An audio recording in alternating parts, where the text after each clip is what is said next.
Hooks, the CEO, locked the door and whispered something that could destroy or save his entire life. Everyone ignored Marcus, until one night, the most powerful woman in the building couldn't. He was 2 days from losing everything when he made one choice no one noticed. The woman he helped in the dark hallway, she was the CEO and she never forgot. He thought he was getting fired, but the question she asked changed everything. She knew his secrets, his debts, his daughter, his pain. But how? Because I was you once. Her confession shattered everything he believed. The moment he finally broke was the moment everything began to change. One impossible offer, one rule, and a chance he never thought he'd get. They said he didn't deserve it. So he proved them wrong. When everything was on the line, the man they ignored became the only one who could save them. The truth behind his second chance. It started with a kindness he never thought mattered. The VIP door clicked shut behind Marcus Reed, a single dad who had spent his life being overlooked. Standing in front of him was the most powerful CEO in the building. She stepped closer, her gaze steady, and whispered, "This stays between us." His heart pounded. He thought he was about to lose everything, but he had no idea that moment would become the beginning of a secret that could change his entire life, from invisible to unforgettable. The music was too loud for a place Marcus Reed wasn't even supposed to exist in. Bass thumped through the polished marble floors of the Grand Wilshire Hotel, vibrating up through the soles of his worn-out shoes. Laughter echoed under crystal chandeliers, champagne glasses clinked, and somewhere behind the velvet rope, a string quartet tried to compete with the DJ's playlist. Marcus kept his head down. That was how you survived in places like this. Invisible. He moved quietly along the edge of that ballroom, collecting empty glasses from a tray someone had abandoned near a column. His uniform, black slacks, white shirt, name tag slightly crooked, blended just enough to pass if no one looked too closely. But they always did, especially Rick Dawson. "Hey!" Rick's voice cut through the music like a knife. Marcus froze for half a second before turning. Rick stood near the bar, one hand in his pocket, the other holding a whiskey glass. His suit fit like it was tailored just for him. Everything about Rick screamed belonging. Everything about Marcus didn't. "You lost?" Rick asked, eyes scanning Marcus from head to toe. "This is a private event." Marcus forced a small, careful smile. "Just clearing tables, sir." Rick stepped closer, lowering his voice. "You're not assigned to this floor tonight." Marcus swallowed. "Short-staffed downstairs. They told me to—" "Who told you?" Rick interrupted, already knowing the answer didn't matter. Marcus hesitated. Rick smirked. "That's what I thought." For a moment, Marcus could feel it. The eyes. Not just Rick's, but others nearby. Quick glances. Judgments made in a second. A man like him didn't belong under chandeliers like these. Not unless he was cleaning something. "Finish up and get back where you're supposed to be," Rick said, turning away, "before someone important notices." Marcus nodded. "Yes, sir, important." He exhaled slowly and kept moving. Tray, glass, smile, don't exist. That was the rhythm. Across the room, a cluster of executives laughed too loudly at something that probably wasn't funny. Their watches alone could have paid Marcus's rent for a year, maybe 2. He didn't look too long. That was another rule. Don't look like you're measuring the gap, because the gap always wins. His phone buzzed in his pocket. Once, twice, 3 times. Marcus's chest tightened. He stepped into the shadow of a tall column, pulling the phone out with one hand while still holding the tray. The screen lit up his face. Insufficient funds. Payment declined. Rent overdue. For a second, the music disappeared. The laughter blurred. The room tilted just slightly to the left. Marcus blinked hard, staring at the screen like it might change if he looked long enough. It didn't. 48 hours. That was what the notice said last time. 48 hours before late fees turned into something worse. Eviction wasn't immediate. It never was. It was slower, quieter, like everything else in his life falling apart. It didn't explode. It just slipped. His daughter's face flashed in his mind. Alaya, 8 years old, curled up on their couch, clutching that worn-out blanket she refused to throw away. The soft wheeze in her breathing when the nights got cold. The inhaler they were stretching longer than they should. Marcus locked his jaw. Not here, not now. He shoved the phone back into his pocket and forced his shoulders to relax. One step, then another. Keep moving, keep working. Because stopping meant thinking, and thinking meant breaking. Marcus. The voice didn't belong to Rick. It wasn't loud, but it cut through everything. Marcus turned. One of the hotel's security guards stood near the hallway leading to the VIP suites. Not the ballroom, the inner rooms. The places even most staff didn't go. "You're being asked upstairs," the guard said. Marcus blinked. "Upstairs?" The guard nodded toward the private corridor. "Now." Marcus's stomach dropped. This was it. Rick must have reported him. Or someone else had. Maybe a guest complained. Maybe someone didn't like the way he looked, standing too close to a table he couldn't afford to sit at. It didn't matter. It never did. "Okay," Marcus said quietly. He handed off the tray to another staff member who didn't even look at him, then followed the guard down the hallway. The music faded behind them. Each step echoed louder in the silence. The hallway lighting shifted, softer, warmer. Carpet instead of marble. Paintings instead of mirrors. The kind of place designed to make powerful people feel comfortable. Marcus's hands felt cold. His mind started running through scenarios. Final warning, termination, escort off property. No reference, no paycheck, no way to make rent. He clenched his fists, then forced them to relax. "Don't panic. Not yet." They stopped in front of a door marked private. The guard knocked once, then opened it slightly. "She's here." Marcus didn't catch the name, didn't need to. He stepped inside. The room was dimmer than the hallway. A lounge area, modern furniture, low lighting, and standing near the far wall, looking at her reflection in a mirror. Evelyn Carter. Even Marcus knew that name. Everyone did. CEO of Carter Dynamics. The woman who had taken over failing companies and turned them into empires. The kind of person people lowered their voices around without even realizing it. She turned slowly. Her heels clicked softly against the floor as she walked toward him. Marcus straightened instinctively. "Ma'am," he said. The guard closed the door behind him, and then, click. The sound was quiet, but it landed like thunder, hucked. Marcus's pulse slammed against his ribs. He didn't move, didn't breathe.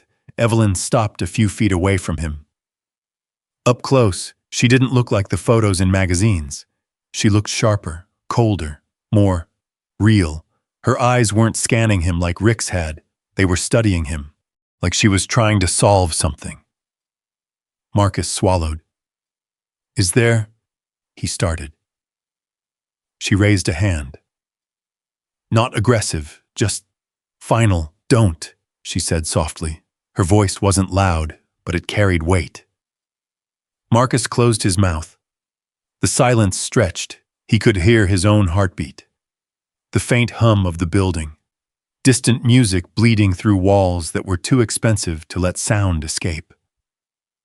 Evelyn took one more step closer. Close enough now that he could smell her perfume. Something subtle, expensive, completely out of place next to the faint scent of cleaning solution still clinging to his sleeves. Marcus braced himself. This was it. Whatever came next, he'd seen enough to know how this worked. You didn't get called into private rooms for good news. Evelyn looked directly into his eyes, and for a second, something shifted. Not anger, not irritation, something else, something Marcus couldn't name. Then she leaned in slightly and whispered, "This stays between us. 7 words, that was it. But they hit harder than anything Rick could have said. Marcus's mind raced. Between us? What did that even mean? Was this about the VIP area? Did she think he'd done something? Was she giving him a chance to leave quietly, or something worse? His throat went dry. I don't understand, he said carefully. Evelyn didn't answer right away. She just kept looking at him, like she already knew everything he was trying to hide. And that scared him more than losing his job, because jobs could be replaced. But whatever she was seeing, Marcus had spent months making sure no one saw that. His chest tightened, the room felt smaller, the air heavier.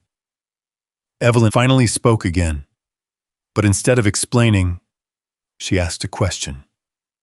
When was the last time you slept? Marcus blinked. What? Her gaze didn't move.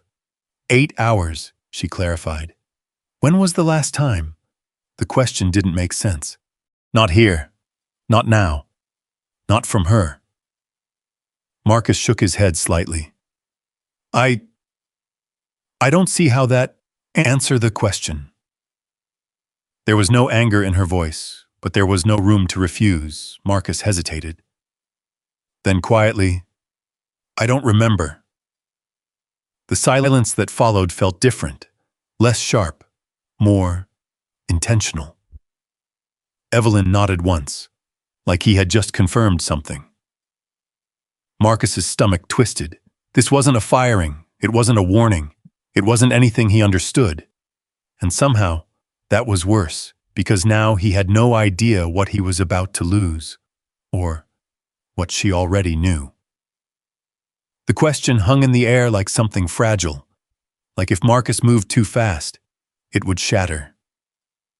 He stood there, shoulders tight, unsure what to do with his hands, his breath, his thoughts. Evelyn Carter watched him in a way no one ever had before, not dismissing, not judging, seeing. Marcus looked away first. People like her didn't ask questions like that. They didn't care if someone like him slept. They cared about results. Numbers, performance, clean floors, quiet staff, invisible problems, not him. I should get back to work, Marcus said, his voice low, careful. Ma'am, Evelyn didn't move. Work will still be there, she said. This matters more. Marcus felt something twist in his chest. Nothing about this made sense. Nothing about her made sense, and that scared him more than anything else, because confusion meant he couldn't control what happened next. He cleared his throat. If this is about me being upstairs, It's not. The answer came too quickly, too certain. Marcus frowned slightly. Then I don't. You're working 2 jobs, his breath caught. He didn't say anything, didn't confirm, didn't deny, but his silence said enough. Evelyn took a slow step back, giving him space, but her eyes never left his face. Day shift here, she continued. Night deliveries, mostly South Side routes. Marcus's fingers curled slightly at his sides. How you've been late 3 times this month, she added. Not because you don't care, because you're exhausted. Marcus swallowed hard. This wasn't a guess. This was knowledge. Something cold crept up his spine. I don't know where you're getting that information, he said, a little sharper now. But you don't eat regularly. The words cut him off. Marcus blinked. What? Vending machine meals, she said calmly. Coffee instead of breakfast. Sometimes nothing at all. He shook his head slowly. That's not, and you have a daughter. Everything inside him stopped. Silence slammed into the room, heavy, total. Marcus's chest rose, then fell, slower now, dangerously slow. You need to stop, he said quietly. Evelyn didn't. She's 8, she continued. Asthma. Worse when the weather drops. Marcus took a step back. No, he said under his breath. No, you don't. You've delayed refilling her inhaler twice this month. Stop. The word came out louder than he intended. Raw, sharp. For the first time, his composure cracked. Evelyn didn't flinch, didn't apologize. She just watched him. Marcus ran a hand over his face, pacing once across the small room, then back again. His thoughts were racing now, colliding, spiraling. This wasn't possible. This wasn't normal. You don't get to do that, he said, his voice shaking just slightly. You don't get to just pull my life apart like it's a file on your desk. Evelyn's expression softened. Not pity, something deeper. I'm not pulling it apart, she said quietly. I'm putting it together. Marcus let out a dry laugh that held no humor. Yeah? Well, congratulations. You did it. He gestured vaguely. You got the full picture. So what now? He looked at her. Really looked this time. You fire me? He asked. Or is this where you tell me to fix it? Evelyn didn't answer immediately. The silence stretched again, but this time it felt different, less sharp, more deliberate. Finally, she spoke. Do you know what your file says? Marcus blinked. My what? Your employee record, she clarified. Performance reviews, supervisor notes, incident reports. Marcus shrugged stiffly. I'm guessing it's not great. It was, she said, past tense. The word landed like a stone. Marcus frowned slightly. What do you mean, was? Evelyn walked over to a small table near the wall and picked up a thin folder. She didn't open it yet, just held it. You were one of the most consistent employees in your division, she said. Reliable, efficient. No complaints, no missed shifts, no errors worth noting. Marcus felt something tighten in his chest. That version of him felt far away. Then about 6 months ago, Evelyn continued, everything changed. She opened the folder now, flipping it toward him just enough for him to see. Dates, notes, check-ins, delayed tasks, small mistakes that stacked up into something bigger. Marcus looked away. He didn't need to read it. He remembered. Every single one. Performance dropped, she said. Not all at once. Gradually. Like something was wearing you down. He clenched his jaw. He wasn't going to explain. He wasn't going to give her that. People assumed you stopped caring, she added. Marcus let out a quiet, bitter breath. That sounds about right. But I didn't. That made him look up. Evelyn met his gaze. I saw the pattern, she said. What pattern? Marcus asked. She closed the folder. The kind that doesn't come from laziness, she replied. Or incompetence. She stepped closer again, but slower this time. Careful. The kind that comes from someone drowning, she said softly. Marcus felt the word hit him like a punch. Drowning. That was exactly what it felt like. But hearing someone else say it, seeing it. He shook his head immediately. I'm not. Yes, you are. No hesitation, no doubt. Marcus opened his mouth to argue, but nothing came out, because deep down, he knew. He just hadn't let himself say it. Evelyn studied him for a moment longer, then lowered her voice slightly. I've been watching you, Marcus. The way she said his name made something shift inside him. Not Mr. Reed, not you, Marcus. Personal, direct. I thought you said this wasn't about catching me doing something wrong, he said. It isn't, she replied. It's about understanding why something right started going wrong. Marcus looked at the floor. The polished surface reflected faint shadows of the overhead lights. He focused on that instead of her eyes. It was easier, safer. You don't need to understand, he said quietly. You just need to decide. Decide what? He gave a small, humorless shrug. If I stay or go. The room went still again. Evelyn's expression didn't change, but something in her posture did, like a decision had already been made. Marcus, she said, her voice calm, steady. You're not being fired. The words didn't register at first. They just hung there. Marcus blinked. What? You're not being fired, she repeated. He stared at her. Confusion flooded in fast, pushing out the fear that had been sitting in his chest since the moment that door clicked shut. "Then why am I here?" he asked.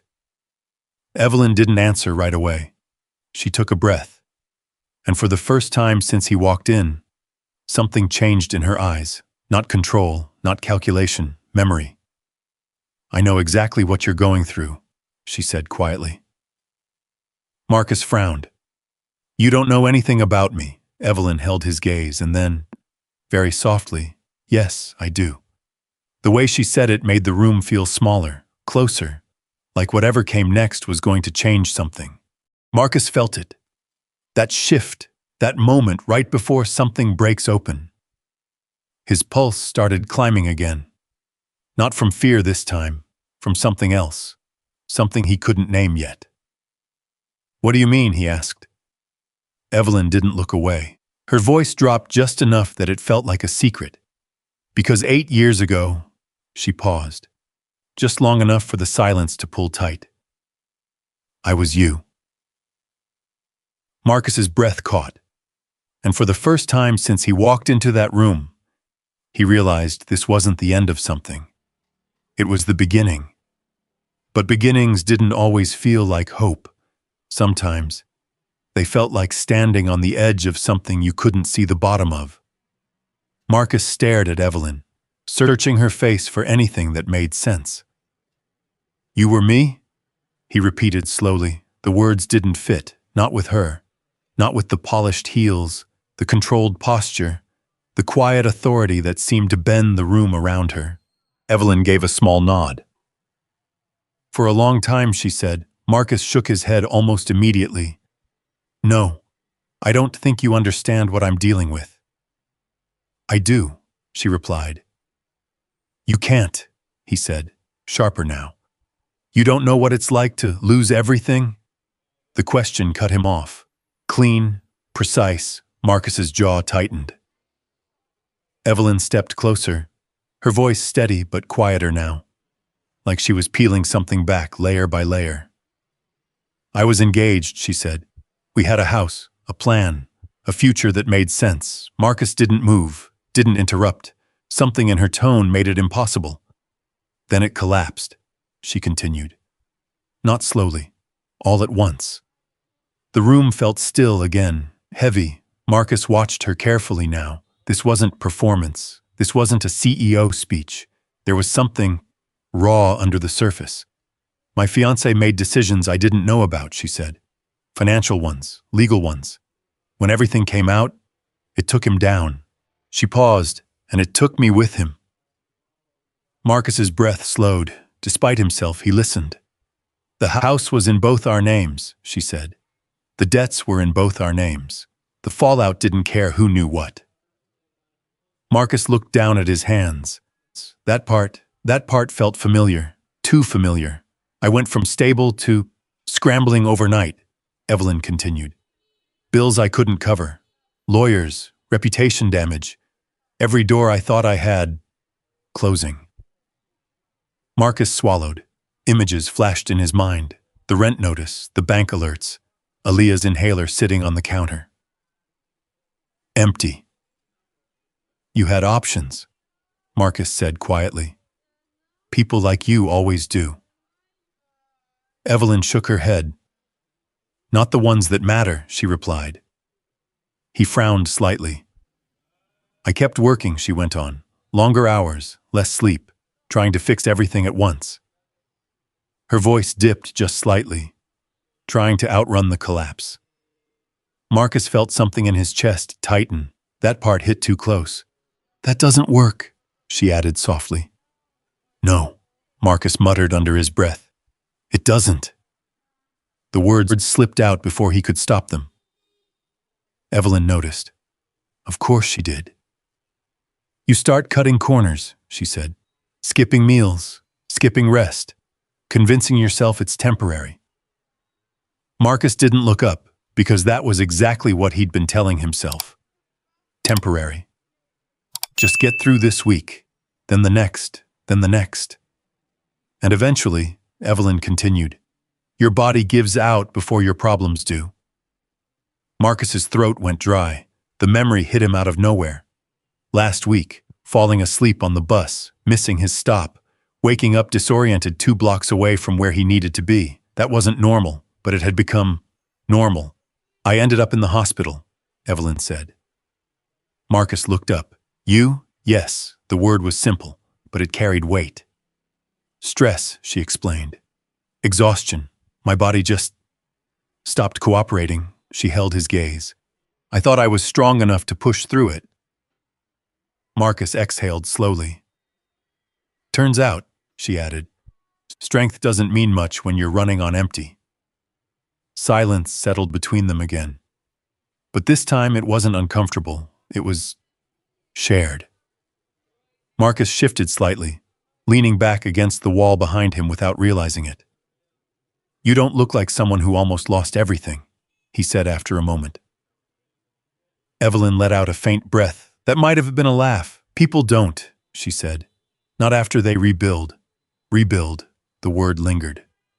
Marcus glanced at the floor again. I'm not rebuilding anything, he muttered. I'm barely holding it together.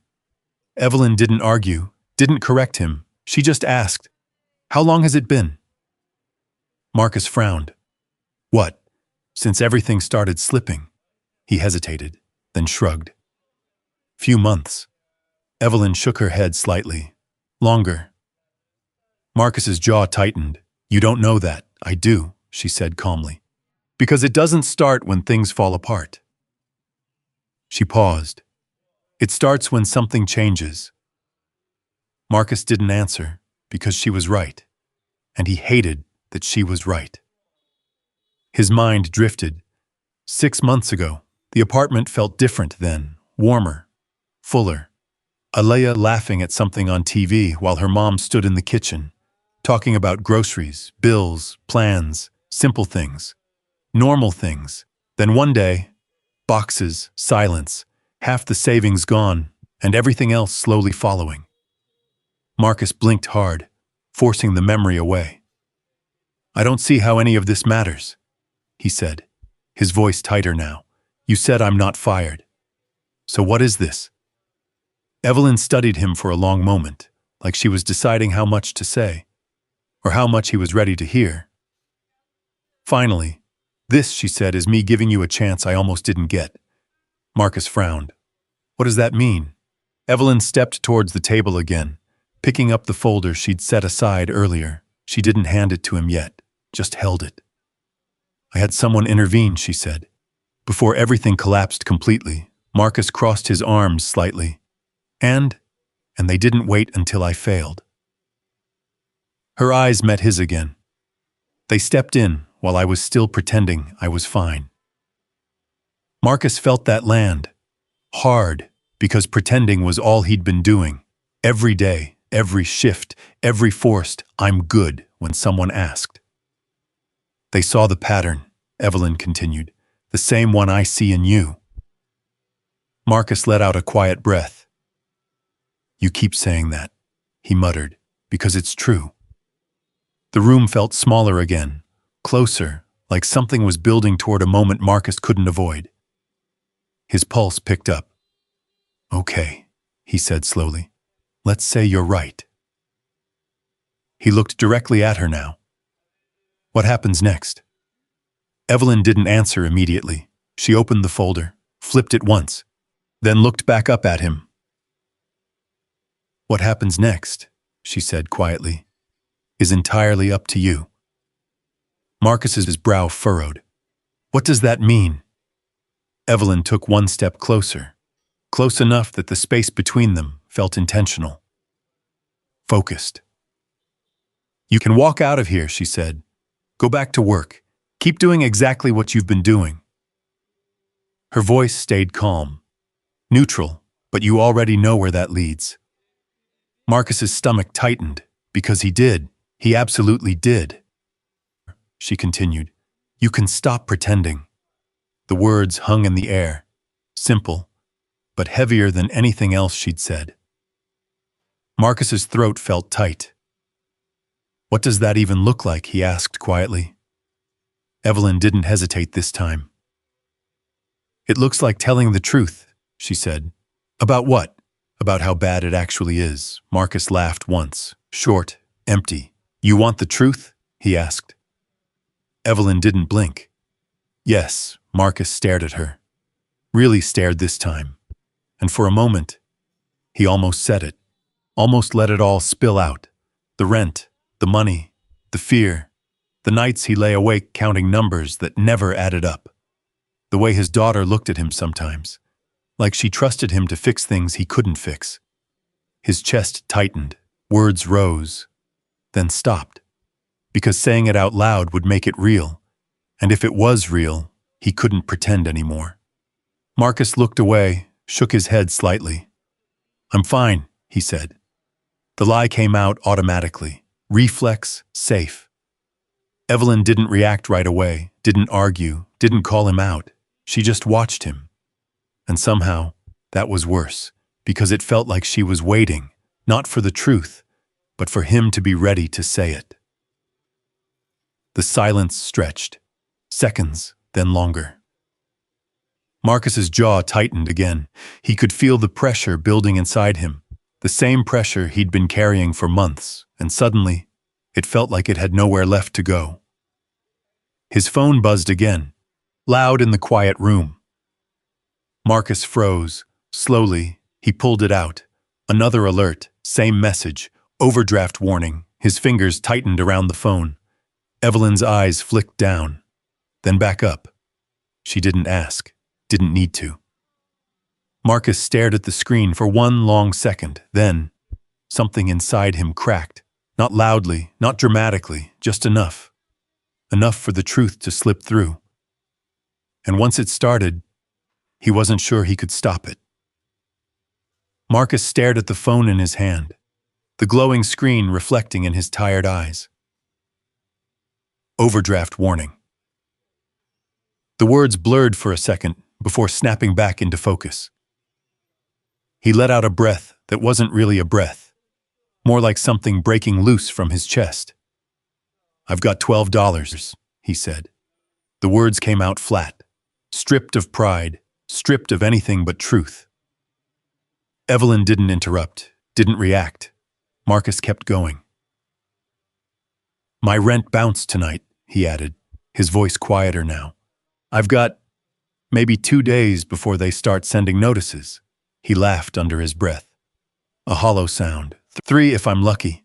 Silence filled the room again, but it wasn't heavy like before. It felt open, dangerously open. Marcus ran a hand down his face, pacing once, then again. I've been trying to keep up, he said. I picked up the delivery job to cover the gap, but gas went up, and tips aren't what they used to be, and... He stopped, shook his head. It doesn't matter, he muttered. It does, Evelyn said. Marcus looked at her. Something in his eyes had changed now, less guarded, more exposed. You want the truth? He said. Fine, he gestured vaguely, like the words were scattered in the air around him. I'm behind on everything. Rent, utilities. I had to choose between groceries and my daughter's inhaler last week. His voice cracked just slightly on the last word. He cleared his throat quickly, like he could erase it. I told her it was just a delay, he added. Told her it'd be fine. Evelyn's gaze didn't waver. Marcus looked away again. Kids believe you, he said quietly, even when you don't believe yourself. The room was silent, except for the faint hum of the building. Marcus leaned back against the wall, sliding down just enough that his shoulders finally dropped. I used to be on top of things, he said. Not perfect, but stable. His eyes drifted toward nothing, like he was looking at a memory only he could see. Then my girl's mom left, he continued. Took half the savings, which, fine, it was hers too. He nodded once, like he was still trying to convince himself. But everything else stayed, he said. Bills, rent, responsibilities. He gave a small shrug. I thought I could handle it. Evelyn didn't speak. She let the silence hold him there. I worked more, Marcus said. Cut back on everything else. Thought if I just pushed hard enough, it would balance out. He let out another short laugh. It didn't. The words fell flat between them. Marcus closed his eyes for a second. I started slipping, he admitted. Missing things, getting tired, then more tired. He opened his eyes again, staring at the floor. Then tonight, he held up the phone slightly. Tonight it caught up. The truth sat there now. Fully formed. No more pretending, no more deflecting. Just reality. Evelyn took a slow breath. Then, she did something Marcus didn't expect. She didn't step forward, didn't offer comfort, didn't interrupt with solutions. She simply said, "Thank you." Marcus blinked. What? For telling the truth, she said. The simplicity of it caught him off guard. He frowned slightly. That's not something people usually thank you for, he muttered. No, Evelyn said. It isn't. She set the folder back down on the table. You know what most people do in your position? She asked. Marcus shrugged. Same thing I've been doing, he said. Keep quiet. Hope it doesn't get worse. Evelyn nodded once. Exactly, she said. They disappear. Marcus's brow furrowed. What do you mean? They get quieter, she explained. Less visible, less engaged. They try to shrink the problem by shrinking themselves. Marcus let that sit. Because it was true. He'd been doing that every day, trying to take up less space, make fewer mistakes, be less. They don't ask for help, Evelyn continued. Because asking feels like admitting failure. Marcus looked at her again. And you didn't? He asked. Evelyn's expression shifted slightly. I didn't, she said, at first. The honesty in her voice was quiet, but undeniable. Marcus nodded once. Yeah, he said. That tracks. A faint silence passed between them. Not awkward, not tense, just real. Evelyn stepped toward the table again, picking up the folder. This time, she held it out. Take it, she said. Marcus hesitated. What is it? Something I've been working on? She replied. He didn't move right away. His instincts told him to be careful. Nothing in his life had ever changed this fast without a cost attached. What kind of something? He asked. Evelyn's gaze stayed steady. The kind that only works if you're honest, she said. Marcus looked at the folder, then back at her. Then slowly, he reached out and took it. The paper felt heavier than it should, like it carried more than just ink. Marcus opened it. His eyes moved across the first page, then stopped. His breath caught. He flipped to the next page, then back again, reading it twice, because it didn't make sense. Not at first. What is this? He asked quietly. Evelyn didn't answer right away. She watched him read, watched the confusion settle in, then the disbelief, then something else. This, she said finally, is a program. Marcus looked up. A program? For people like you, she said. The words hung in the air. Marcus frowned slightly. People like me, he repeated. Evelyn nodded. High-performing employees, she clarified, who are struggling because life hit them harder than they expected. Marcus let out a slow breath. That's a nice way of saying I'm falling apart, he muttered. It's an accurate way of saying you haven't lost your potential, she replied. He glanced back down at the paper. The numbers stared back at him. Clear, sharp, impossible, salary adjustment. He read under his breath. Signing bonus. He stopped again, looked up. This is a joke, right? Evelyn didn't smile. No. Marcus shook his head slowly. This kind of thing doesn't just happen. It doesn't, she agreed. Then why me? He asked. There it was, the real question. Not about the money, not about the job, about worth. Evelyn took a step closer. Because I've been watching you, she said. Marcus stiffened slightly. That's not as comforting as you think it is, he muttered. A faint hint of a smile touched her lips. "Not like that," she said. "I've been watching your work, your pattern, your decline." She paused. "And your restraint," Marcus frowned. "My... what? You haven't broken?" she said. He let out a quiet breath. "Feels like I'm close, but you haven't," she repeated. Her voice softened just slightly. "And I know what that looks like." Marcus looked down at the folder again, then back at her. "You're offering me this because you think I can..." "What? Fix everything?" he asked. "No," Evelyn said. She shook her head once. "I'm offering you this because you don't have to fix everything alone." The words landed differently. Not sharp, not heavy, just true. Marcus swallowed. "What's the catch?" he asked. Evelyn didn't hesitate. "You show up," she said. "You use the support. You stop pretending you're fine when you're not." Marcus held her gaze. "And if I don't?" "Then this doesn't work," she said simply. The honesty in that answer surprised him. No sales pitch, no pressure, just reality. Marcus looked down at the folder one more time, then closed it slowly. His hands were shaking slightly now.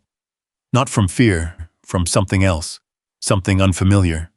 Hope, and that was almost more dangerous, because hope meant something to lose. Marcus took a breath, then another. "Why are you doing this?" he asked quietly. "Evelyn didn't look away because someone did it for me," she said. The room went still again. Marcus felt that answer settle deep. Not corporate, not strategic, personal, real. He nodded once, slow, careful, like he was stepping onto something fragile. "I don't know if I can trust this," he admitted. "You don't have to trust it yet," Evelyn said. She gestured toward the folder. "Just don't walk away from it." Marcus looked at her, then at the door behind him, still locked, then back at the folder in his hands. The path he'd been on, he knew exactly where it ended. This, he didn't know at all, and maybe that was the point. Marcus exhaled slowly, then, almost to himself. "Okay," the word was barely louder than a whisper, but it changed everything.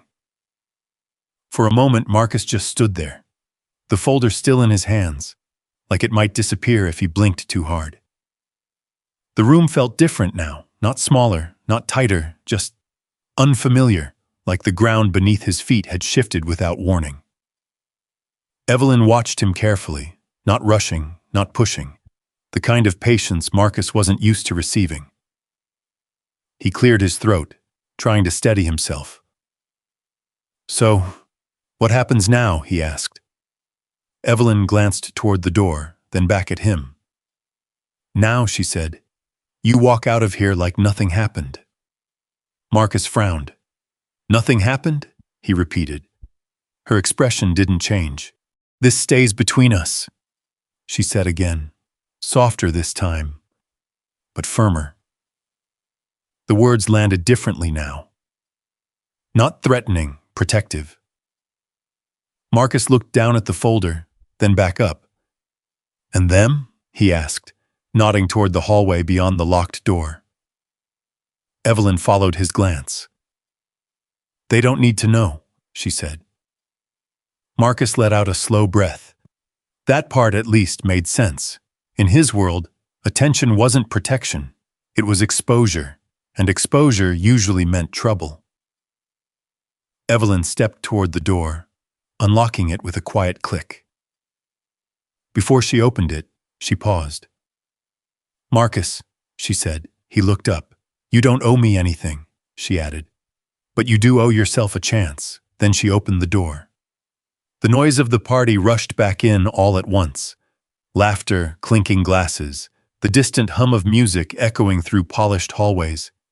It felt almost unreal, like stepping from one world into another. Marcus hesitated for half a second. Then he stepped out.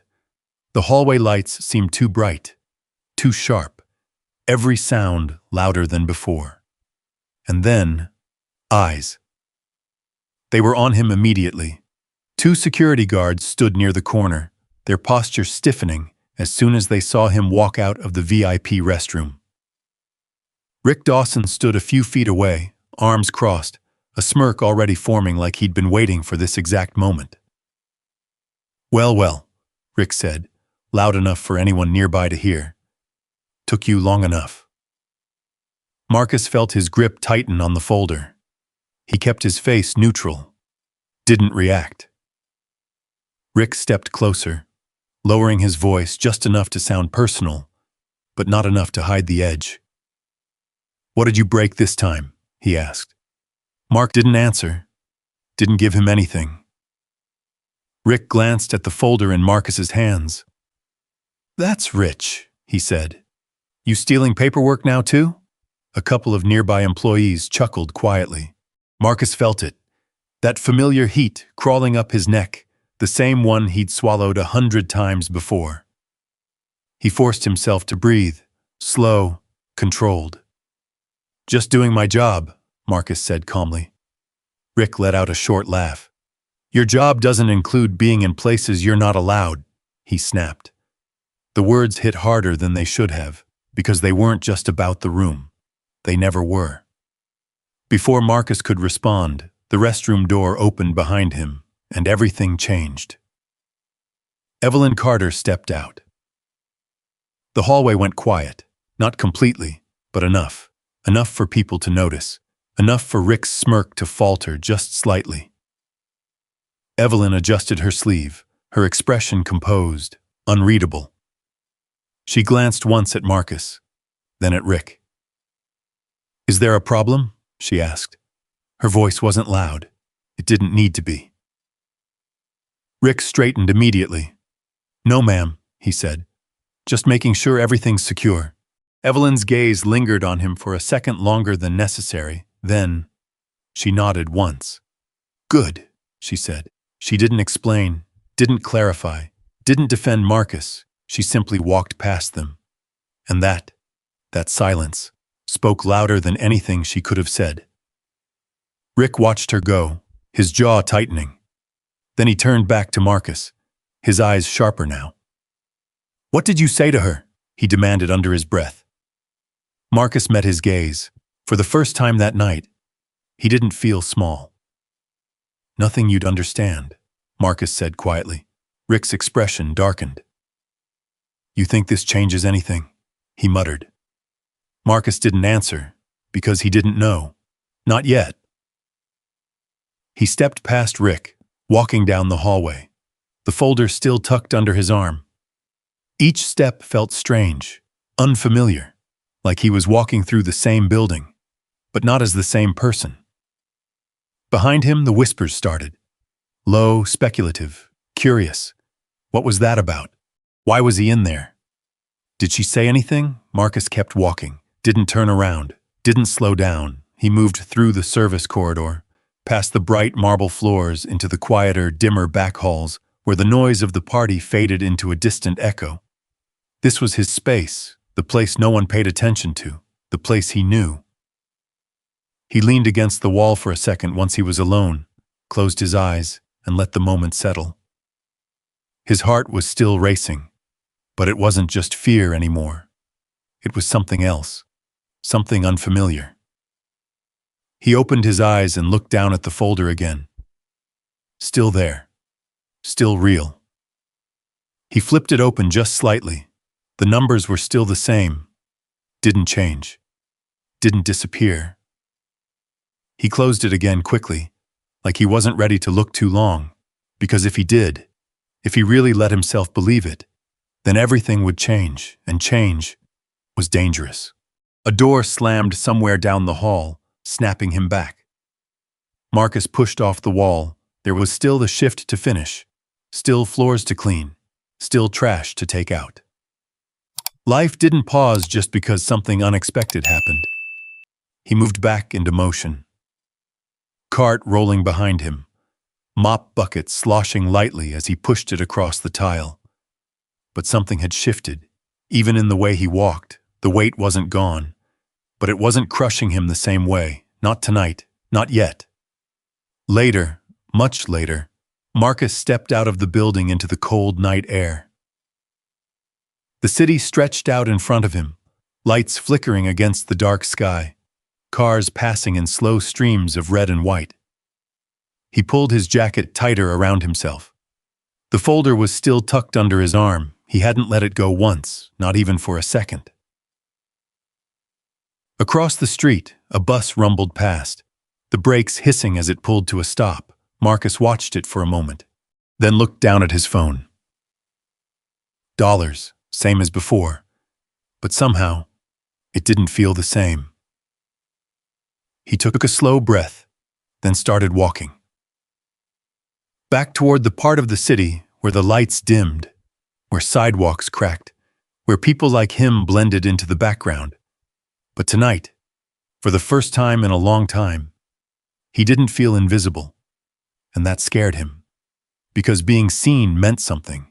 It meant expectation. It meant change. It meant risk. Marcus tightened his grip on the folder and kept walking. Not knowing yet that the real test wasn't what happened in that locked room. It was what came next. Marcus felt it the second he stepped back into his apartment. Not relief, not yet, just quiet. The kind of quiet that didn't comfort you. It watched you.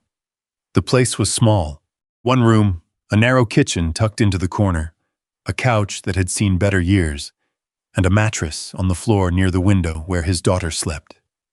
A weak yellow lamp cast soft light across the peeling walls. He closed the door gently behind him, careful not to make noise.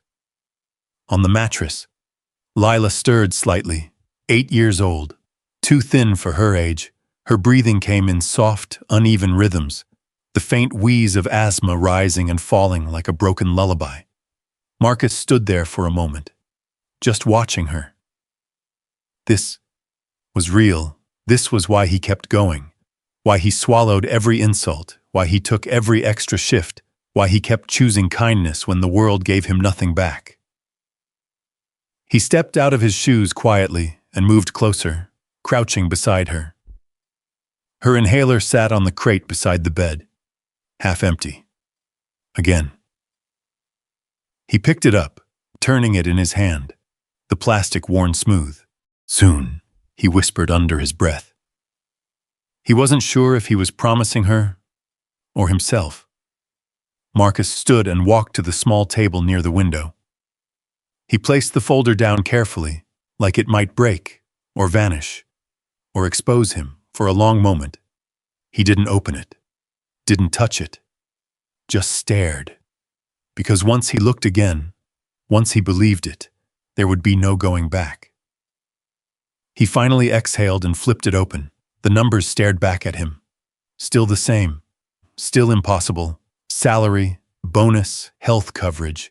Every line felt like it belonged to someone else, someone with a different life, a different story, not him. Not the man who had $12 in his account. Not the man who had 48 hours before eviction. Not the man who counted every meal. He closed the folder again, faster this time, too fast, like it burned. Marcus leaned back in the chair, running a hand over his face. "Don't do this," he muttered to himself. "Don't let yourself believe something that could disappear." Because hope was dangerous. Hope made the fall hurt worse. A soft cough broke the silence. Marcus turned quickly. Lila shifted again, her breathing tightening. He was at her side in seconds. Hey, baby," he whispered gently, brushing her hair back. Her eyes fluttered open. "Daddy, I'm here," he said softly. "You're okay." She reached for him instinctively, her small hand gripping his shirt. Her chest rose and fell too fast. He grabbed the inhaler, shaking it lightly before helping her take a breath. 1, 2, 3. The tension eased just a little. "Better?" he asked. She nodded weakly. "Did you eat?" she murmured. Marcus forced a small smile. "Yeah," he lied gently. "At work." She studied him for a second. Kids always knew, but she didn't push. She never did. You look tired, she whispered. He let out a quiet breath. So do you. She gave a faint smile, then closed her eyes again, her breathing slowly evening out. Marcus stayed there a little longer, just in case. Just to make sure. When she drifted back into sleep, he stood slowly, carefully, like the moment might break if he moved too fast. He walked back to the table, the folder waited, silent, unchanged. He opened it again, this time. He forced himself to read, every line, every detail, every condition. His eyes slowed at one line in particular. Mandatory support, check-ins, no disappearing, Marcus swallowed. That part felt heavier than the money, because money solved problems. But this meant being seen, being known, and that had always been the hardest thing. He leaned back in the chair again, staring at the ceiling. Memories crept in, uninvited. His father walking out when he was 9, his mom working 2 jobs until her body gave out. Teachers who assumed he wouldn't make it. Managers who never learned his name. People who smiled at him like he was invisible. And somewhere along the way, he learned, keep your head down, work harder, ask for nothing, expect nothing, because the moment you expect something, you give the world a chance to disappoint you. Marcus closed his eyes, but tonight, something cracked. Because for the first time, someone had seen him, not as a problem, not as a failure, but as someone worth investing in. And that terrified him. A car passed outside, headlights sweeping across the room before fading. Marcus opened his eyes again, slowly. He looked at the folder, then at his daughter, then back at the folder. Can I do this? He whispered.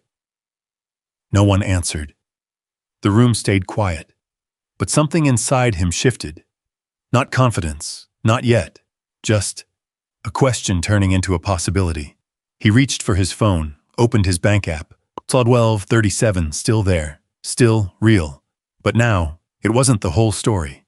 He looked at the folder again, then at the clock. AM. Monday wasn't far. Decision night. That's what she said.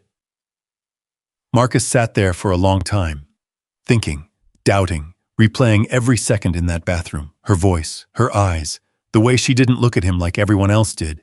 It didn't feel fake. It didn't feel like a test. It felt real, and that was the most dangerous part of all, because real things could change your life, or break it. He stood still and walked to the window. The city stretched out in front of him, neon lights flickering in the distance, sirens far away. Somewhere people were laughing, somewhere people were sleeping peacefully. Somewhere people didn't have to think about rent, or inhalers, or survival. Marcus pressed his hand lightly against the cold glass. I'm tired, he whispered. Not just physically, soul tired. The kind that builds up over years, over disappointments, over silent struggles no one sees. He looked back at his daughter, then at the folder. And for the first time, he didn't feel like he was choosing between pride and survival. He felt like he was choosing between staying broken or risking being whole. Marcus walked back to the table, picked up the folder, held it tighter this time. Not like it might disappear, but like he might. He nodded to himself once, small, barely noticeable, but real. Okay, he whispered. Not a victory, not a celebration, just a decision. And outside, the city kept moving, unaware, unchanged.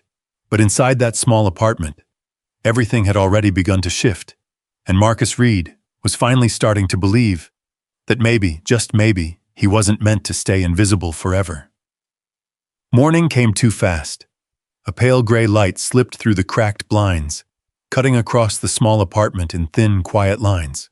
Marcus was already awake, sitting at the edge of the mattress, elbows on his knees, hands clasped together like he was holding something fragile inside them. He hadn't slept much, not really. Every time he closed his eyes, he saw the folder. He heard her voice. This stays between us. He exhaled slowly, then stood. The floor creaked under his weight, a sound he'd memorized over time. Every loose board, every soft groan of a place that had held too many people trying to survive inside it. Behind him, Lila stirred. "You going to work?" she asked softly, her voice still heavy with sleep. Marcus turned, forcing a gentle smile. "Yeah," he said, "just like always." She pushed herself up slightly, rubbing her eyes. "You look different," she murmured. He paused. "Different how?" She shrugged, like, "You're thinking about something." He let out a quiet breath. "Kids always saw more than you wanted them to." "Just a long night," he said. She studied him for a second longer, then nodded. "Can we get pancakes sometime?" she asked. The question hit him harder than anything else. Something so simple, so normal, he swallowed. "Yeah," he said quietly. "Soon." She smiled, satisfied with that answer, and lay back down. Marcus turned away before she could see the flicker in his eyes. Soon, he grabbed his jacket, slipping the folder carefully into a worn backpack before heading out. The hallway outside smelled faintly of damp carpet and old cooking oil. Nothing had changed. Everything looked the same. But Marcus didn't feel the same. Not exactly. The bus ride downtown was crowded, the usual mix of tired faces and quiet conversations filling the air. People stared at their phones, out the windows, anywhere but at each other. Marcus stood near the back, one hand gripping the overhead rail, the other resting against his bag. He could feel the folder inside, like it was alive, like it was waiting. The city passed by in flashes. Corner stores, graffiti-covered brick, shuttered businesses. Then slowly, gradually, the streets widened. The buildings grew taller, cleaner. By the time he stepped off near the glass tower, it was like entering another world. Steel, glass, reflections everywhere. Marcus adjusted his jacket and walked inside. The lobby buzzed with quiet efficiency. People in tailored suits, heels clicking across polished floors, voices low but confident. He moved through it like he always did, invisible until... "Hey," Marcus turned. Rick Dawson stood near the security desk, coffee in hand, that same familiar smirk already in place. "Well, look who made it back," Rick said. "Thought maybe you'd disappear after last night." Marcus didn't stop walking. "Got work to do," he said calmly. Rick fell into step beside him. "Yeah," he said. "What kind of work gets you private meetings with the CEO?" There it was. Marcus kept his eyes forward. "Nothing you need to worry about." Rick let out a short laugh. "Oh, I'm not worried," he said. "I'm just curious how a janitor ends up in places he doesn't belong." Marcus stopped, turned slowly, met Rick's eyes. "I belong where I'm needed," he said quietly. Rick's smile tightened. "Careful," he muttered. "Confidence doesn't look good on everyone." Marcus didn't answer, didn't need to. He walked away, but for the first time, Rick didn't follow, didn't push, just stood there, watching. Marcus moved through the service corridor, grabbing his cart, starting his routine. Same floors, same tasks, same quiet rhythm of mop water and footsteps. But something was off, not outside, inside. Caught himself standing a little straighter, moving a little slower, like he wasn't rushing to disappear. Around mid-morning, his supervisor Carla approached. She was older, kind in the quiet way that didn't draw attention to itself. "Marcus," she said, lowering her voice slightly. "You got a minute?" He nodded. They stepped aside near the supply closet. She glanced around before speaking. "Rick's been asking questions," she said, "about last night." Marcus felt his chest tighten slightly. "Figures." Carla studied him. "You okay?" He hesitated, then nodded. "Yeah." She didn't look convinced. "Just be careful," she added. "People around here, they don't like things they don't understand." Marcus gave a small nod. "Thanks," She squeezed his arm briefly before walking off. He stood there for a second, then went back to work. Hours passed, slow, heavy, each minute stretching longer than it should, every step echoing with one thought. Monday, 8 a.m., her office decision. By lunchtime, his hands were moving automatically, muscle memory taking over, but his mind was somewhere else entirely. By the time his shift ended, the sun had already started dipping behind the buildings, casting long shadows across the city. Marcus stepped outside, pulling his jacket tighter. The air had that sharp edge to it, cold, honest. He stood there for the moment, looking up at the tower, glass reflecting the fading light somewhere up there. She was still inside, working, planning, running a world he didn't belong to, or didn't used to. Marcus reached into his bag, pulled out the folder, held it in both hands. The weight of it felt different now, not heavier, just real. He opened it again.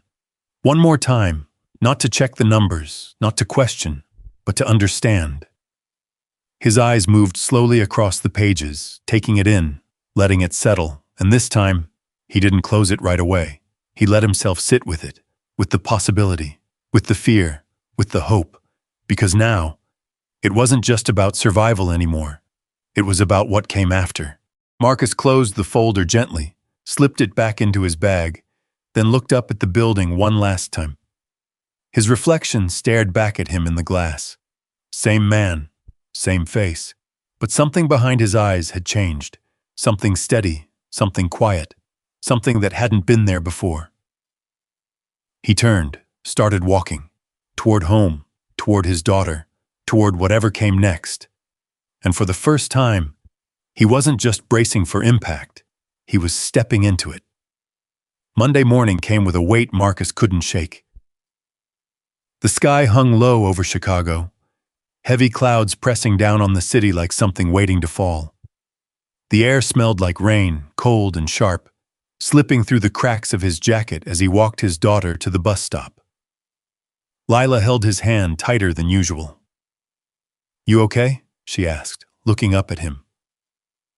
Marcus forced a smile. "Yeah," he said, "just thinking." She nodded like she understood. "About money again?" The honesty in her voice hit harder than anything else. He crouched down in front of her. "Hey," he said gently, "we're gonna be okay." She searched his face. "You always say that, I know, and sometimes it doesn't feel like it's true." Marcus swallowed. For a second, he didn't have an answer. Then he reached into his pocket and gently tapped her inhaler. "But you're still here," he said, "and I'm still here, so we keep going. That's what we do." She gave a small nod.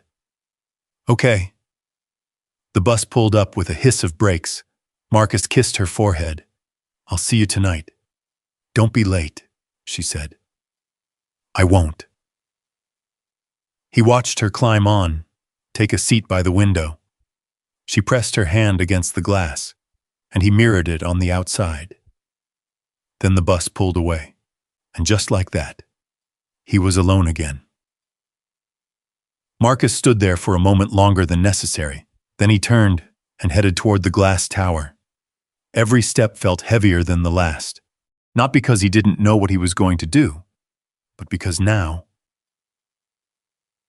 he did. The lobby was quieter than usual that morning.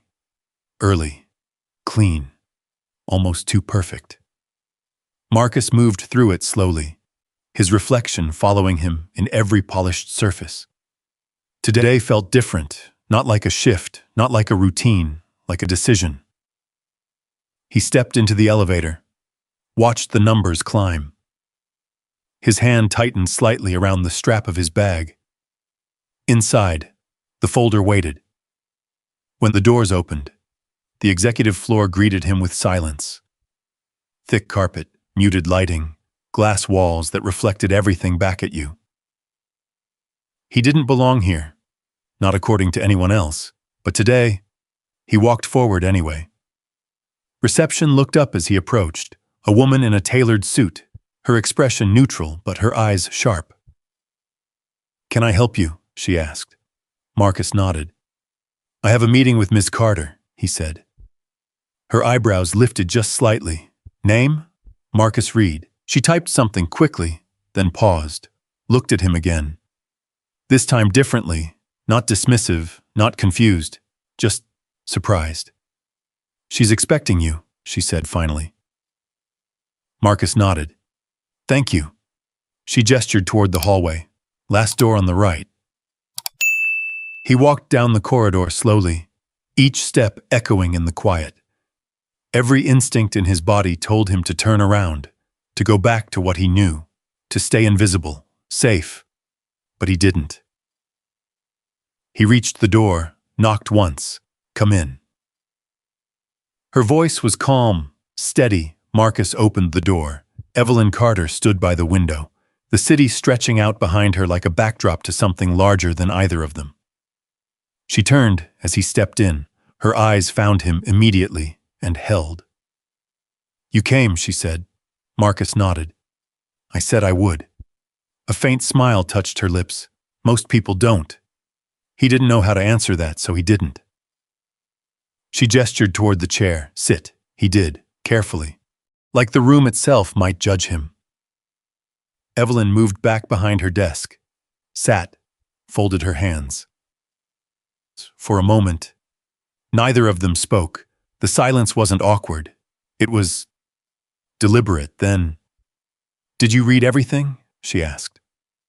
Marcus nodded. "Yeah, and—" He hesitated, then told the truth. "It doesn't feel real." Evelyn nodded slightly. "It didn't for me either," she said. That made him look up. She leaned back in her chair, her gaze steady. "When someone offered me a way out," she continued, "I thought it was a trap." Marcus let out a quiet breath. "Yeah," he said. "That sounds about right." She studied him for a moment. "Are you afraid?" He almost laughed. "Of what?" "Of what happens if you say yes." Marcus looked down at his hands. They were steady, but his voice wasn't. "Yeah," he said quietly. Evelyn nodded. "Good," he blinked. "Good? If you weren't afraid," she said, "you wouldn't understand the cost of staying where you are." That hit hard. Marcus looked back up. "You make it sound simple." "It's not simple," she said. "It's just clear." He leaned back slightly, ran a hand over his face. "You don't know everything," he said. Evelyn didn't flinch. "Then tell me what I don't know." Marcus hesitated. Then something broke, not loud, not dramatic, just cracked. "I got 48 hours, he said, "before I lose my place." Her eyes didn't change, but something behind them shifted. "My daughter, she needs medication I can't afford," he continued. "I work 2 jobs and it's still not enough. I eat once a day if I'm lucky." His voice tightened. "I'm not behind," he added quietly. "I'm drowning." The words hung in the air, heavy, real, unfiltered. Evelyn didn't interrupt, didn't soften it, didn't try to fix it. She just listened. And that made it worse, because no one ever listened like that. Marcus swallowed hard. "I don't need a favor," he said finally. "I need a way out." Evelyn leaned forward slightly. "And what do you think this is?" she asked. He shook his head. "I don't know," he admitted. "A lifeline," she said simply. The word settled between them. Marcus closed his eyes for a second, then opened them again. "And if I take it?" he asked. "Then everything changes," she said. "And if I fail?" Her answer came without hesitation. "Then we figure out why," she said. "And we fix it." Marcus stared at her. "You don't fire me?" She held his gaze. "I don't invest in people just to watch them fall." Silence again, but this time it felt different. Not heavy, not suffocating, just open. Marcus leaned back slowly, let out a breath he didn't realize he'd been holding. Then he nodded. "Once, small, but certain, I'm in," he said. Evelyn didn't smile. didn't celebrate, she just nodded back. Good, she said, like it was already expected, like it was already decided. And just like that, everything changed. But neither of them said it out loud, because they both knew the hardest part wasn't the decision, it was everything that came after. Marcus stepped out of Evelyn Carter's office with something unfamiliar in his chest. It wasn't relief, not exactly. It wasn't fear either, it was pressure. The kind that came with being seen, the kind that came with being given a chance you weren't sure you deserved. The hallway felt longer than before, quieter, like every step echoed louder now that something had changed. He reached the elevator and pressed the button, his reflection staring back at him from the polished metal doors. Same jacket, same worn shoes, same man. But something in his eyes had shifted. The doors slid open. He stepped inside. Alone. As the elevator descended, Marcus leaned back slightly against the wall. His heartbeat hadn't slowed yet. He replayed the moment in his head. I'm in. 2 words. Simple. But they carried everything. When the doors opened again to the main floor, the world rushed back in. Voices, footsteps, movement. And then, eyes, again. Rick Dawson was waiting. Of course he was, leaning against the security desk, coffee in hand. That same smirk already forming before Marcus even took a step forward. Well, Rick said, you get your little meeting. Marcus didn't stop, didn't hesitate. Yeah, he said calmly. Rick pushed off the desk and fell into step beside him. And, he pressed. What did she say? Marcus kept his eyes forward. Nothing you need to worry about. Rick let out a laugh. Oh, I'm not worried, he said. I'm just trying to figure out how someone like you ends up upstairs. Marcus stopped walking, slowly turned, met Rick's eyes. The lobby noise faded around them. Not completely, but enough. For the same reason you're still here, Marcus said quietly. Rick blinked. Just once, then his jaw tightened. What's that supposed to mean? Marcus didn't raise his voice, didn't step closer. He didn't have to. It means we both got jobs to do, he said. Difference is, I'm gonna do mine.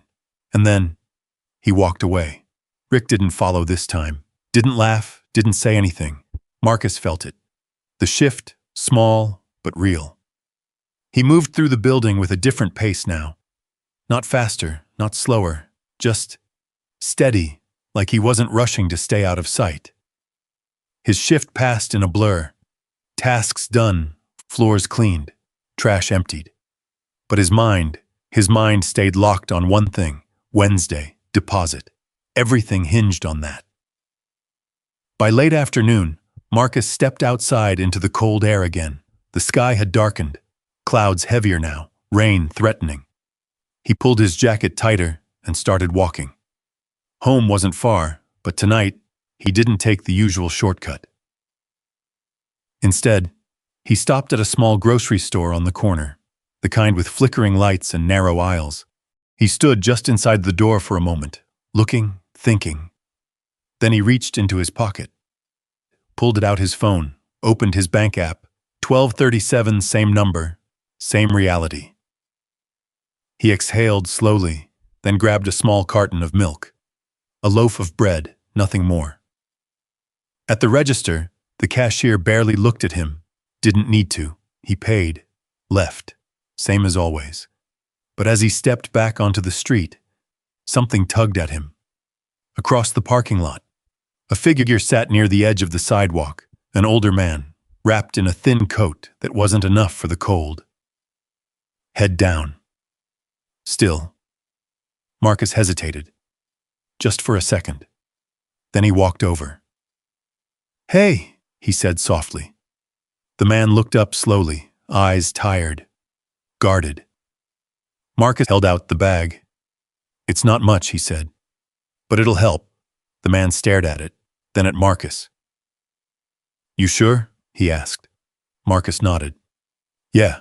The man took the bag carefully, like it mattered. Thank you, he said. Marcus gave a small nod. No problem. He turned, walked away, didn't wait, didn't need anything in return, just like always. But this time, something felt different. Because for the first time, he wasn't giving from nothing. He was giving from the possibility of something more.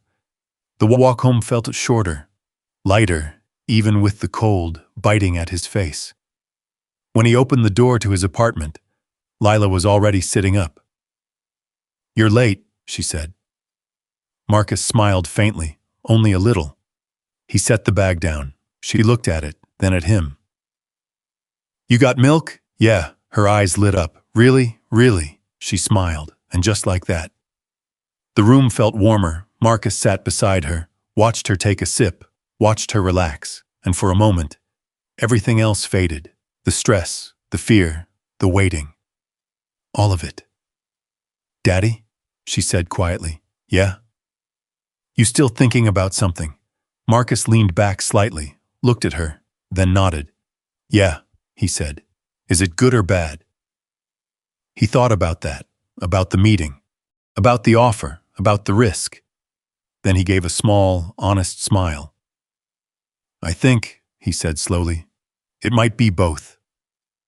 She nodded like that made sense, because somehow it did. Later that night, after she fell asleep, Marcus sat at the table again, the folder in front of him, closed, waiting. He didn't open it this time, didn't need to. Because now, it wasn't about what was written inside. It was about what he was willing to become. He leaned back in the chair, stared at the ceiling, listened to the quiet, and for the first time, the silence didn't feel empty. It felt like space. Space for something new. Space for something uncertain. Space for something real. Marcus closed his eyes, just for a moment, and when he opened them again, he wasn't the same man who walked into that building the night before. He wasn't fixed. He wasn't safe. He wasn't certain. But he was moving, forward, and somewhere deep down, he knew this wasn't just a chance. It was a test, not of whether he could survive, but whether he could finally live. Wednesday came with rain, not heavy, not dramatic, just a steady drizzle that coated the city in a thin gray sheen, turning every streetlight into a blurred halo and every reflection into something softer than reality. Marcus stood outside the bus stop, hands buried deep in his jacket pockets, watching the drops hit the pavement. Today, everything came down to today. His phone buzzed once. He froze, didn't move right away, didn't look, because for a second, he was afraid. Afraid that nothing had changed. Afraid that it had all been something he imagined. Afraid that hope had tricked him again. The phone buzzed again. Marcus pulled it out slowly, opened the screen, and there it was.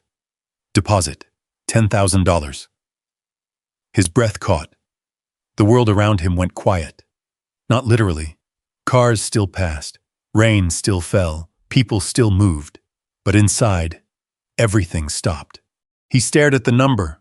Once, twice, again. It didn't change. It didn't disappear. It was real. Marcus let out a breath that felt like it had been trapped in his chest for months, maybe years. He leaned back against the bus stop pole, closing his eyes for just a second. "Okay," he whispered. Not disbelief, not fear, just acceptance. When he opened his eyes again, the rain felt different.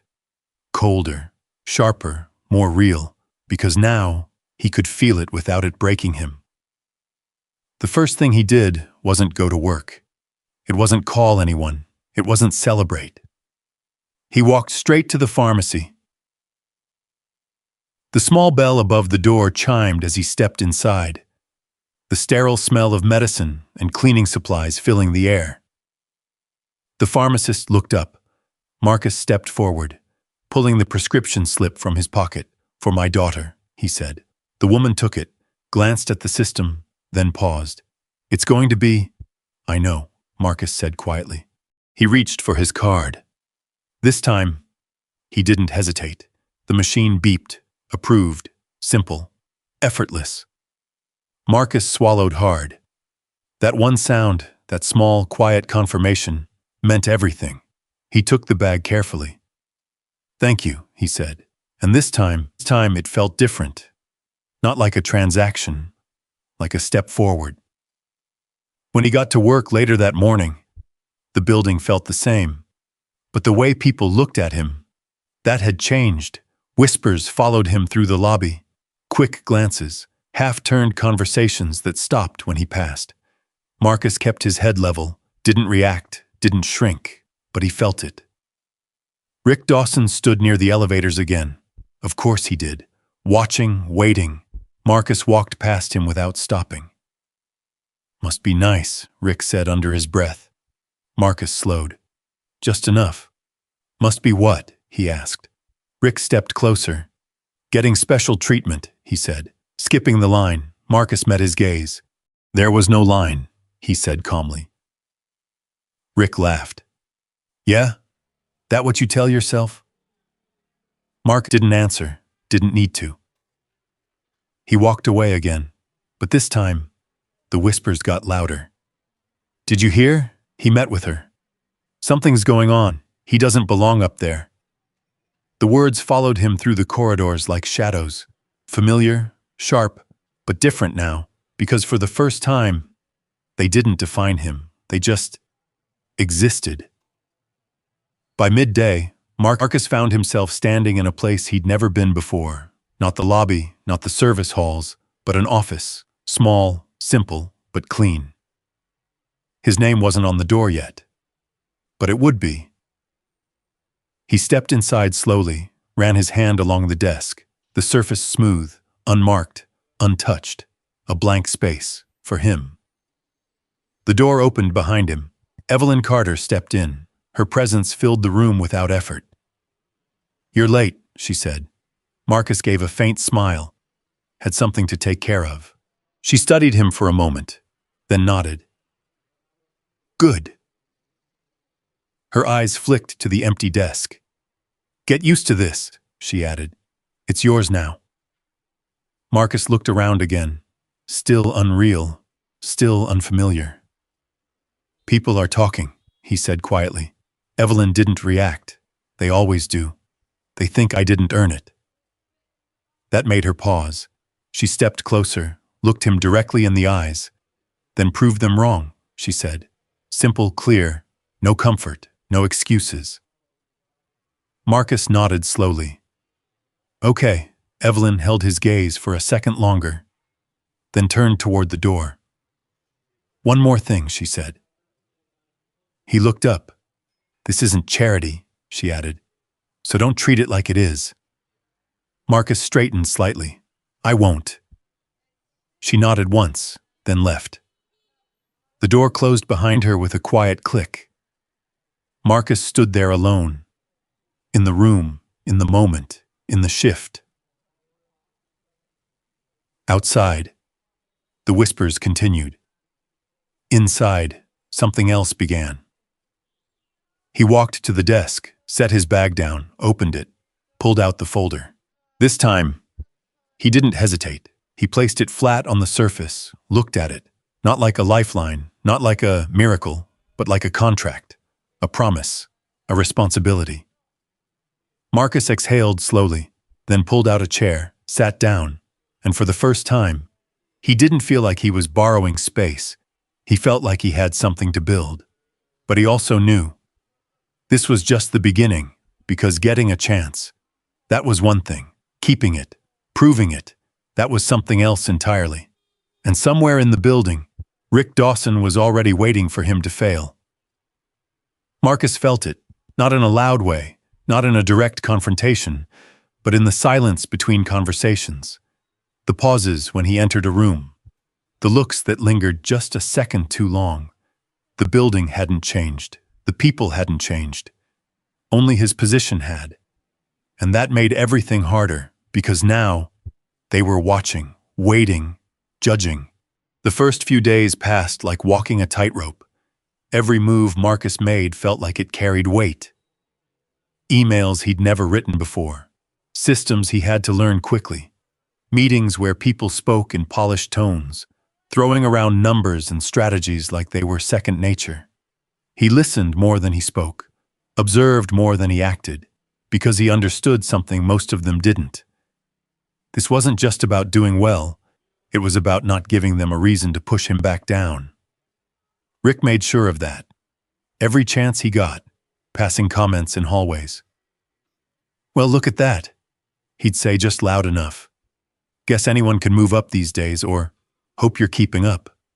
Wouldn't want to embarrass the people who vouched for you." Marcus never responded, not directly, but he heard every word, and he stored it, not as anger, as fuel. 3 days in, the test came. It wasn't announced. There was no warning. Just a moment, sudden, unforgiving. The building's main system went down just after noon, not completely, but enough. Security access froze. Elevators stalled between floors. Lights flickered in sections. And worst of all, a group of high-profile clients were inside for a private tour. The kind of clients that didn't wait, didn't tolerate mistakes, didn't forgive easily. The tension spread fast. You could feel it in the air. Voices sharpened, footsteps quickened, phones rang non-stop. Marcus stood near the operations console, watching it unfold. People moved around him, managers, tech staff, everyone talking, no one listening. "We need it. They're already on it. This can't happen today. Where's the override?" Marcus stepped closer, at the panel, then at the system logs. Something didn't add up. It wasn't a full crash. It was a bottleneck, a loop, simple, fixable, but only if someone slowed down enough to see it. "Give me a minute," Marcus said. No one heard him. Or if they did, they didn't respond. Rick stood across the room, arms crossed, watching. "Touch anything," he called out. "Last thing we need is more problems." A couple of people nodded, agreed. Marcus felt that familiar pressure, that push, that moment where he used to step back, stay quiet, stay invisible, but this time, he didn't. "Just give me 60 seconds, Marcus said again, louder now. Still, hesitation, doubt. Then, a voice cut through the noise. "Let him work, Evelyn Carter." She stood at the doorway, calm, still, watching everything. The room went quiet, not completely, but enough. Rick stiffened. "That's not his department," he said. Evelyn didn't look at him. "I didn't ask for your opinion," she replied. Simple, sharp, final. Marcus stepped forward, heart steady, hands sure. He leaned over the console, fingers moving quickly, scrolling, checking, adjusting. He could feel the room behind him, the doubt, the skepticism, the waiting. 30 seconds. 40, 50, click. The system reset. Lights stabilized. Elevators resumed. Access panels blinked back to life. A breath passed through the room. Collective, unspoken. The tension broke, slowly. People looked at each other, then at Marcus, then at Evelyn. Rick didn't say anything. Not this time. Evelyn stepped forward. Her gaze moved across the room, then landed on Marcus. "Well done," she said. Not loud, not dramatic, but enough, more than enough. Because it wasn't just what she said. It was how she said it. Like it was expected. Like it was earned. Marcus stepped back from the console. His hands didn't shake. His breathing stayed even. But inside, something shifted. Not pride, not yet. Something deeper, something steadier. Recognition, not from them, from himself. The room slowly returned to motion. People went back to their roles, their conversations. But the tone had changed. Subtle, but real. Marcus walked away from the console, back toward his office. Not rushing, not hiding, just moving. As he passed Rick, they locked eyes. For the second. Rick looked like he wanted to say something, to push, to dismiss, but the words didn't come, because for the first time, there was nothing left to question. Marcus didn't stop, didn't slow down, he just kept walking, back into his space, his office, his place. He closed the door behind him quietly, sat down, looked at his hands, still steady. He let out a slow breath and leaned back. Outside, the building moved on. The crisis passed. The moment faded. But for Marcus, it didn't. Because this was the line, the point where doubt met proof, where whispers met reality. And for the first time, he didn't feel like he had to prove he belonged. He just did. And somewhere deep inside, he knew. This wasn't the end of the test. It was the beginning of something bigger. The applause started softly, almost uncertain, like the room wasn't sure if it was allowed. Then it grew. Steadier, stronger, until it filled the entire floor. Marcus stood at the front of the conference hall, the city skyline stretching behind him through the glass walls. The same building that once made him feel invisible now held him in the center of its attention. He didn't move right away, didn't smile, didn't wave, because a part of him was still catching up, still trying to understand how he got here. Evelyn stood just a few steps behind him, not beside, not in front, behind, watching, letting the moment belong to him. Rick stood near the back of the room, quiet, still, his usual confidence gone. For once, he looked like just another face in the crowd. Evelyn stepped forward. The applause softened, then stopped. She didn't raise her voice. She didn't need to. Most people think success happens in big moments, she said. The kind you can point to, the kind everyone sees. Her eyes moved across the room, then settled on Marcus. But the truth is, it starts in the small ones. A pause. Moments no one notices. Marcus felt something shift in his chest, a memory. Faint, but pulling closer, Evelyn continued. A few weeks ago, one of my drivers reported something unusual. The room leaned in. A man, outside a grocery store. Late at night, rain coming down. A woman sitting on the curb, homeless, cold, invisible to everyone walking past. Marcus' breath slowed, because now he remembered. That night, the flickering streetlight, the smell of wet pavement, the way people avoided eye contact. And that man, Evelyn said, her voice softer now, didn't walk past. Marcus's fingers tightened slightly at his sides. He stopped. A silence settled over the room. He bought her food, sat with her, spoke to her like she mattered, like she was still part of this world. Marcus closed his eyes for a second. Just one, because he hadn't thought about that moment since it happened. Hadn't expected it to matter. Hadn't done it for any reason beyond. It felt right. And when my driver offered him money for what he did, Evelyn continued, he refused. A ripple moved through the room. He said, she paused. Let it land. If you want to help, help someone else. Marcus opened his eyes, slowly. The room looked different now. Not bigger, not brighter, just clearer. That man, Evelyn said, is Marcus Reed. No applause this time. Just silence, real, heavy, respectful, because now they understood. Not just what he did today, but who he had always been. Evelyn turned to him, for the first time, not as a CEO, but as someone who had seen him long before anyone else did. I didn't choose Marcus because he needed help, she said. I chose him because he already knew how to give it, when no one was watching.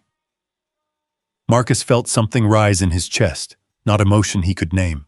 Not fully, just something full, something steady, something that had been building his entire life. And that, Evelyn said, is something you can't teach.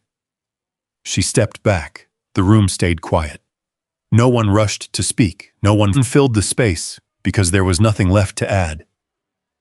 Marcus looked out across the faces in front of him, some familiar, some not, but none of them looked at him the same way anymore.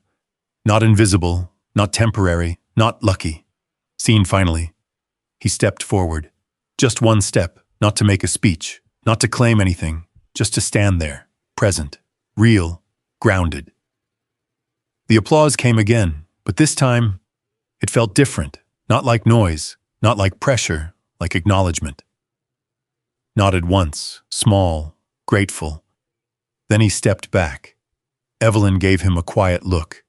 Not proud, not surprised, just certain. Later that evening, the building emptied, the lights dimmed, the noise faded into the soft hum of the city at night. Marcus walked out through the main entrance, not the side door, not the service hallway, the front.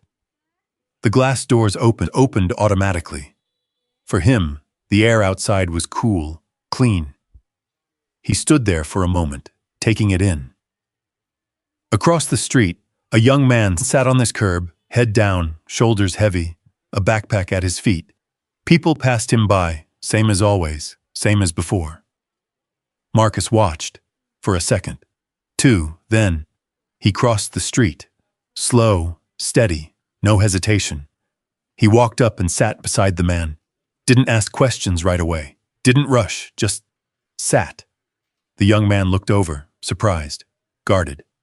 Marcus gave a small nod. "Rough night?" he asked. The man let out a quiet breath. "Yeah." Marcus reached into his bag, pulled out a small container. Food. Warm, still untouched from earlier. He handed it over. The man hesitated, then took it. "Thanks," he said. Marcus shrugged lightly. "Someone helped me once," he said. The words felt simple, but they carried everything. The man looked at him, like he didn't fully understand, like he didn't need to. Marcus stood up after a moment, didn't wait for anything in return, didn't explain more. He just gave a small nod, then turned and walked back toward the building, not to go inside, but to keep moving forward. Because now he knew what it meant to be seen, and more importantly, what it meant to see someone else. Behind him, the city kept moving, lights flickering, cars passing, lives intersecting in quiet, unseen ways. But one thing had changed, something small, something invisible to most, but real, a moment of kindness, passed forward, just like it always had been, just like it always would be. And somewhere in that quiet exchange, the story didn't end. It continued, in ways no one could measure, but everyone could feel. When Marcus Reed crossed that street and sat beside a stranger no one else noticed, it wasn't just a kind gesture. It was the same quiet choice that changed his own life, coming full circle in the simplest way, because the truth is, some of the most powerful actions you'll ever take won't come with applause, recognition, or even a thank you. They happen in silence, and that's exactly why they matter. So the next time you see someone sitting alone, struggling, or simply invisible to the world, take a moment. Sit down. Say something. Do what Marcus did, because you never know who's watching or how far that moment might travel. Have you ever helped someone and never found out what happened next? Tell me in the comments below. And if this story stayed with you, there's another one waiting. One that might change the way you see people even more.